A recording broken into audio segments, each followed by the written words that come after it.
జనరల్గా మీరు శిలాజిత్ భస్మం గురించి వినే ఉంటారు సార్. అందరూ కూడా బలం, విపరీతమైన బలం అంటారు సార్. అది హిమాలయాల నుంచి వస్తుంది సార్. గమ్ లాంటిది సార్.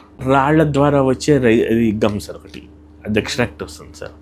రాళ్ల మీద వాటి మీద ఫామ్ అవుతూ ఉంటుంది సార్. మేమేంటంటే అది వసంత కుసుమాకరంలో, తర్వాత డిఫరెంట్ మెడిసిన్స్లో ఇది వాడతాను సార్. వసంత కుసుమాకరంలో డయాబెటిక్ పేషెంట్స్ ఉంటారు సార్. వాళ్ళకి ఏంటంటే యాంటీ ఏజింగ్ ఒకటి, సెక్షువల్ వీక్నెస్ ఒకటి, కాళ్ళు చేతులు మంట, ఇవన్నిట్లో కూడా అది ఇస్తాను సార్. దాంట్లో మనకి ఏంటంటే అగ్నితాపి, సూర్యతాపి అని ఉంటాయి సార్. సూర్యతాపి అంటే న్యాచురల్గా ఫామ్ అయింది. అగ్నితాపి అంటే వీళ్ళు తయారు చేసింది.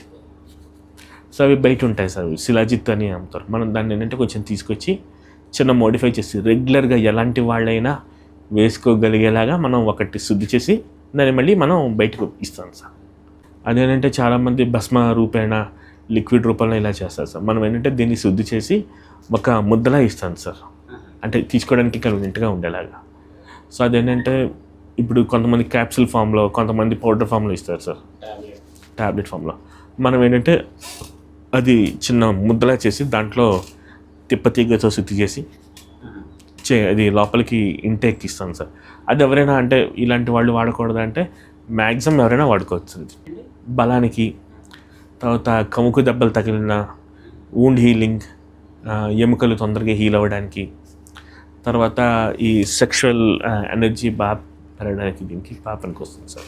సార్ ఆయుర్వేదంలోనే డిఫరెంట్ కంపెనీస్ ఒక్కొక్కలాగా అంటే శిలాజిత్ క్యాప్సిల్స్ అని, లేకపోతే శిలాజిత్ వటి అని,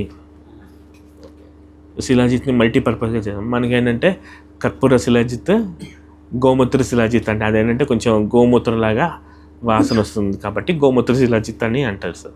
సో మనం అది శుద్ధి చేస్తే మనం తిప్పతీగ అవన్నీ దాంట్లో వేస్తాం సార్. వేసరికి ఏంటంటే జనరల్గా శిలాజిత్ అందరికీ విపరీతమైన వేడి చేస్తుంది సార్. బట్ మనం తిప్పతీగ వేస్తాం సార్. తిప్పతీగ చలవ చేస్తుంది సార్, అండ్ ఇమ్యూనిటీ కూడా. సో ఈ శిలాజిత్తో కలిసేసరికి ఇంకా ఇమ్యూనిటీ పెరుగుతుంది అండ్ వేడి చేయడం తగ్గుతుంది.